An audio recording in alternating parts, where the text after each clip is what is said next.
umaga. Nandito tayo sa Colon Street yata 8 p.m. at naglalakad tayo sa Cebu. 8 o'clock ng umaga. Yan kami ako. Dami pa lang mga motorcycle dito. Sa Colon Street tayo, ang pinakalumang kalsada na dahil kasi kaya ako nasabing Colon Street ayun yung Metro Bank Colon daw. So nasa Colon Street tayo. Hindi pa naman tayo nagugutom, may ilang oras pa tayo to stay here. Pag 11 o'clock mag-check out tayo ng ating hotel. At oh my god, kaya pala naingay din sa may kwarto kasi parang nightlife downtown itong napuntahan ko, and it's nice. Pero tingnan natin kung anong pang plano. Baka puntahan ko si ate. See you around. So it's 9:32 in the morning at dito tayo sa Calle Colon, ang pinakamatandang kalsada sa Pilipinas, at dito po matatagpuan sa Cebu. Ngayon mag-abang ako ng sasakyan papuntang SM City, Cebu. So ayun pala, sasakay na ako. Ayan, hindi ko na alam kung anong oras natin. It's 9:50 in the morning. Nandito tayo sa SM City, Cebu City. At hanapin natin yung Starbucks kung saan nagkakape sila ate. Social talaga. But anyway, that is life as a tourist in the Philippines. Pero bilang Pinoy na turista, kape tayo sa kanto-kanto lang. But then, nakapagkape na tayo sa 7-Eleven. Hanapin ko na lang ang Starbucks dito.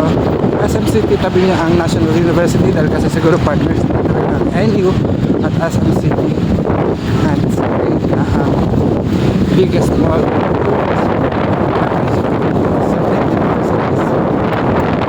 NU. So, estudyante, ang eskwela eskwela mismo, pumasok na ng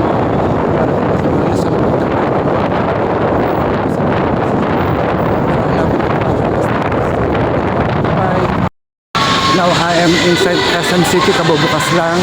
So yung Starbucks na nakita ko, ibang Starbucks kasi parang corner to corner, yung magkabilang corner ay mayroong end ng SM City Cebu ay mayroong Starbucks.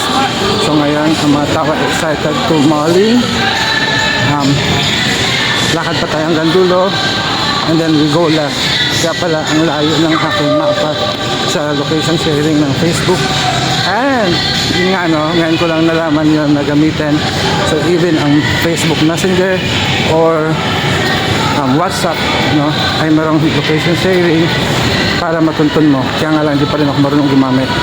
And it's so amazing. Natutuwa ako sa dami ng tao dito sa Cebu. At yun nga kagabi mga badyaw ang mga natutulog sa kalsada. And sana magkaroon sila ng housing units for them. And nakita ko yung potentials nila. Kung mabibigyan sila ng skills, magkakaroon sila ng kabuhayan and they will change their life. I hope I can do something here in Cebu. Alam ko magaling si Governor Pam, and I hope that they will reach out to these people. Wala naman ako. I'm not someone to be heard of, but in my small ways, sana mayaman tayo. Naisip ko nga kung ako ay nandito nakatira sa Cebu, I could gather them up and bigyan ng skills. At yun din ang gusto kong gawin sana sa Belmonte, Bulacan. Kakapagod maglakad, but then yun nga gagawin natin ay bigyan sila ng skills. Pero para bago sila magbigyan ng skills, we have to make sure na employable at magkaroon ng income generation ng mga tao na tutulungan natin. Even me and my part, we need income. So ayan, dami mga tao mong guwapo na napapatahimik na lang ako. So let me see, going left tayo. I-turn around natin, bibigyan natin dual camera para makita niyo ang daanan. And there you go, ito na yung other end ng SM. So let's take a look kung nasaan ang Starbucks. So we go here, makikita natin ang Dairy Queen. And then then ang Pizza Hut. So I don't know where ang other end ng Starbucks. Kapagod. May Krispy Kreme. Hala, bukas na talaga ang mall. So, medyo magugutom na kami. But then, we have to be reminded by 2 p.m. ang aming flight going to Surigao. No? Oh my God, saan kaya? So, lalabas pa ba ako? So, magtatanong tayo. So, what did you? At yan ang mga restaurant. But then, I see now. I saw another Starbucks here. And let's go inside here in this place. I believe they are here.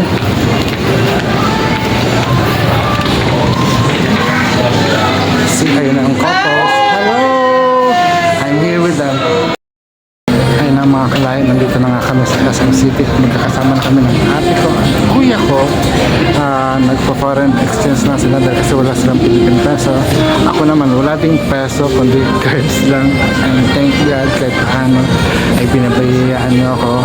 So sa mga nag-aabil ng services ko like yung Bansagan Talatanda, sorry po hindi ko kayo mabibigyan ng live video call, but then I could make a recorded video ritual for you, no? I'm gonna send it on New Moon, March 18. So tapusin niyo muna ang pag-grieve natin. And usually tayo mga Pilipino, we grieve for 40 days up to 1 year. But then, I'll make sure kahit paano matutupad ko pa rin ang aking tungkulin sa inyo. At sa Hawaii, by April, I don't know how long I should be in Hawaii. And then, tatapusin din natin ang klase natin yung alignment training natin sa San Jose del Monte Bulacan. And hopefully, sila kay ay makasama na rin natin. So, see you around. Marami pa tayong gagawin. Dito na kami sa Pungkuan. Ito na talaga. So, see you around. Kakain lang muna kami. So, papakita natin ito yung pagkain. Sobrang dami. Tumpok-tumpok. Kaya nga, yung mga tao rin dito, gusto kami magtumpok-tumpok. Sige, bye-bye muna. Okay. Ayan, nasa Cebu International Airport tayo at makikita ninyo ang difference ng Manila NAIA Terminal 2 NAIA Terminal 2, no? So ito yung NAIA Cebu Mactan International Airport, no? So we are going down here, gate 25A, 21C.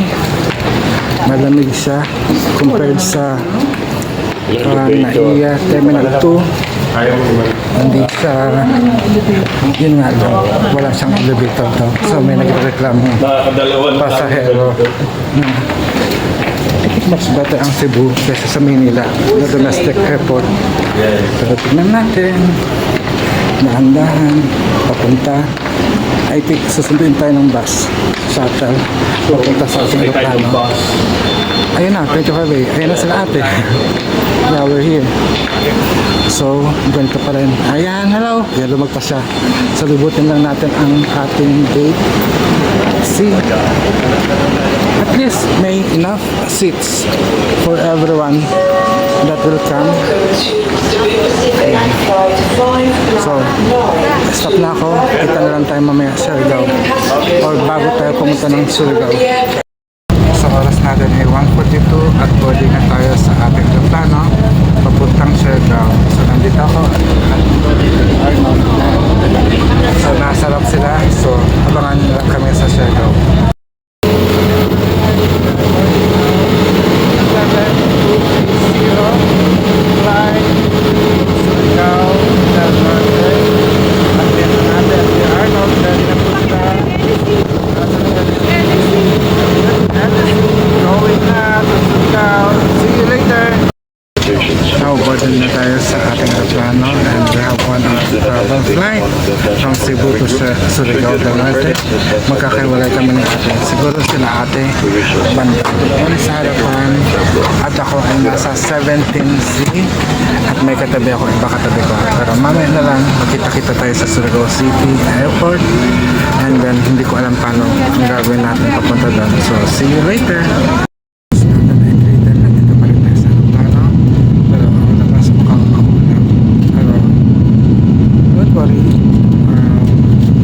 We will be covered by road.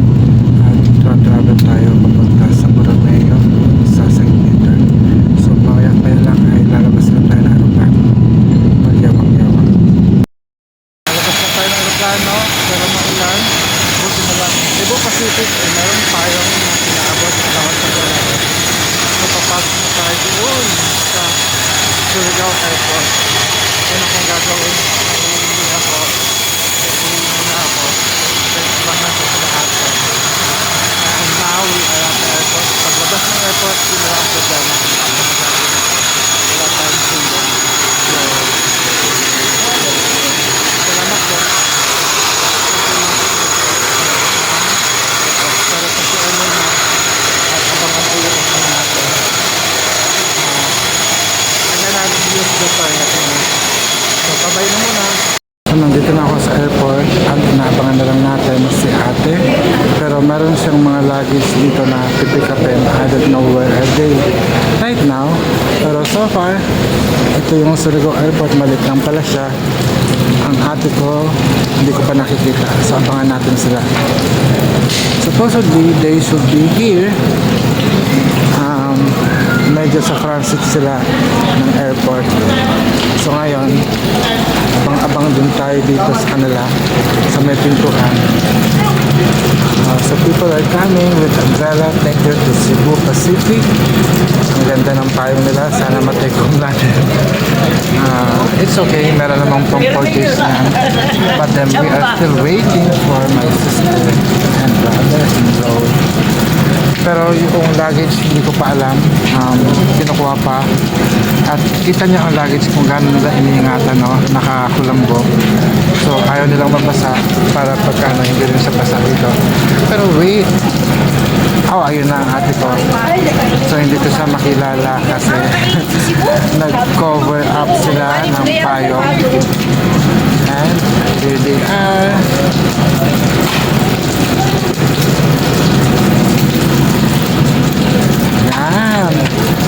Yan ang kapatid ko at ang brother-in-law ko. Abangan na lang natin ang ating bag. Pinaba ako sa Marinel pero patang yung Tavern Annex na mumurahin. Ngayon, hinahanap ko yung papunta ng St. Peter pero nakita ko na rin siya. Tambay lang muna ako ng konti dito sa Virgen de la Paz, Ibon Via, Paris. Virgen ng Antipolo. So, andun na yung St. Peter. Hindi ko alam, medyo bumabagal na ang aking damdamin, pagod, at hindi ko alam. Makikita ko ng mga kapatid ko at ang tatay ko, sila Kuya Arnold, dumiretso na muna sila sa they have to rest kasi wala pa silang tulog mula sa biyahe from Los Angeles to Manila, then Manila going to Cebu, and Cebu going here. Ay, hindi pala siya ang St. Peter. Pero saan ang St. Peter? Sorry naman, nag-ios ako. Ito ba? Ito ba? Ito na nga yata. So, tingnan natin. Ayun na sila. Ayun na ang mga kamag-anak natin. Hindi ko alam.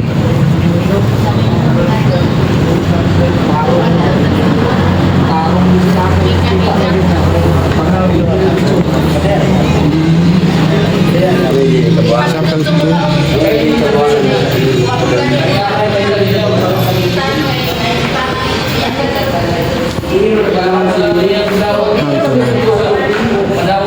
So, nandito na siya.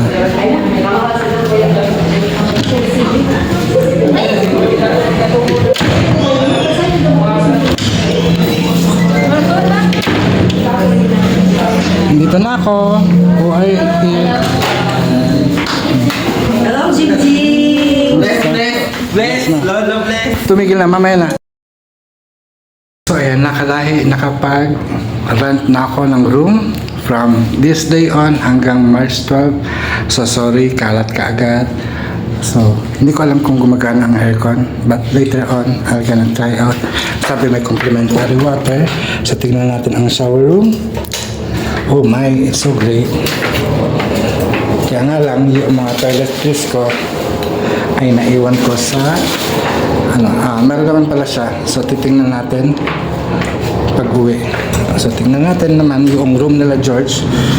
It's 404. isarado lang natin para safe, no? Ayan. Ang tagal. So, hi! Go there! Gusto mo makita ang room? Buksan mo.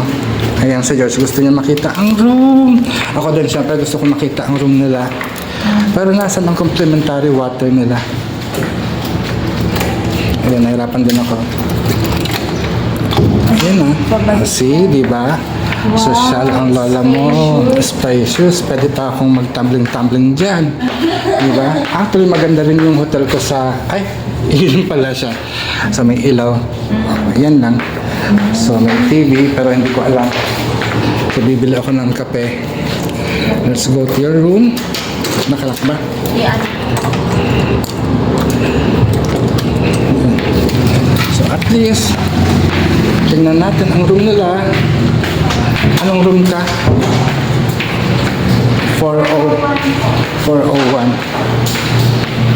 Ayun pala. 404. 408. Ayun yung water station. So, pwede naman daw magkape. Ayan ang room nila, George. Tada! Space. Okay din naman. At least makakapahinga kayo. See, ito yung kwarto nila, George. May salamin-salamin pa. Ayan ako. At tingnan natin ang bathroom nila. So, ayan na. Ayan. So, it's nice to be here. So, yun na. Good luck. So, pasok tayo. Ito na mga bisita natin. At tingnan natin si tatay. Oh, sorry. Ayan, tatay ko. So, ang gwapo na tatay.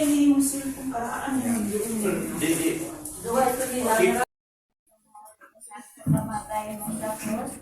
Matagal, mahapusay mong santos nga grasya, may kabalin sa akong mga gawi. Kung ipadayon, pagtuman sa may buhat ko, sa'y kamatay ko. Ang ana mo, anakas mga langit pagdahi ko na mo, ang imong anan, mabot ka na mo, ang imong gingarian, matuman, gining pagbuti ni sa'yo, tamay nun sa langit.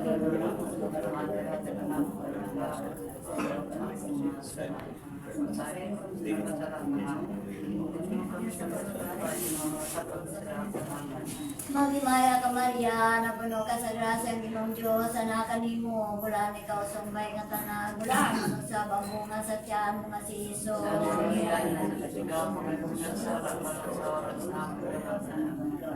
sa mga gloria sa anak, gloria sa Espiritu Santo.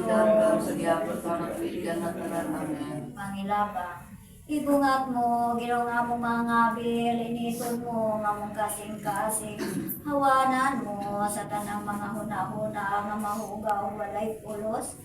Hayagan mo ang among salabutan, dasigon mo ang among kapuboton. Aron sa tibok ng kasing-kasing, pangatiyon na among kining santos na rosaryo. Pagpasakit, pagkamatay, uban sa mga kasakit, nga mapait, simong santos, nga inahan. Ang mahal na Birhen Maria, dunggon kami sa Diyos noon mong kaambong. Umabuhi, magalit sa wala na ikatapusan. Umaluloyon, uyamot nga Isus, sanawa sa imong nga matang kalag ni Rolando Dolar Comon. Sa mga binunyaga namatay ka, tuod kaniya, namatay ka bisakit sa krus. Isos ko, tungod niya itong dagang mga singot, isingot mo dito sa werto.